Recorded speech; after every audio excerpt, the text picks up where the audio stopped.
नेत्यानं कार्यकर्त्याच्या खांद्यावर हात ठेवला, आपुलकीनं विचारपूस केली की कार्यकर्त्यांमध्ये जोश संचारतो. सध्या देशात लोकसभा निवडणुकीचा काळ सुरू आहे. सर्वपक्षीय नेते प्रचारामध्ये व्यस्त आहेत. नेते आणि कार्यकर्ते जास्तीत जास्त संपर्कात येण्याचा हा काळ आहे. प्रचाराच्या निमित्तानं गाठीभेटी होतात तेव्हा नेत्याच्या अधिक काळ जवळ जाण्याचा आणि त्यांचा विश्वास संपादन करण्याचा कार्यकर्त्यांचा प्रयत्न असतो. नेत्यानं कार्यकर्त्यांच्या खांद्यावर हात ठेवलेला चालतो, पण तेच कार्यकर्त्यानं केलं तर मात्र चालत नाही.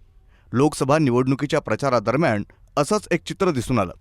कर्नाटकचे उपमुख्यमंत्री डी.के. शिवकुमार यांनी लोकसभा निवडणुकीच्या प्रचारादरम्यान एका काँग्रेस कार्यकर्त्याच्या कानाखाली मारली. एका प्रचार कार्यक्रमादरम्यान काँग्रेस कार्यकर्ते डी.के.च्या घोषणा देत होते. डी.के. शिवकुमार तिथे पोहोचल्यानंतर एका काँग्रेस कार्यकर्त्यानं त्यांच्या खांद्यावर हात ठेवला. लगेच शिवकुमार यांना राग आला, ते नाराज झाले आणि त्यांनी तिथेच कार्यकर्त्याच्या कानाखाली मारली. ब्युरो रिपोर्ट, न्यूज डेस्क, महानगराची लाईफलाईन, मेट्रो न्यूज.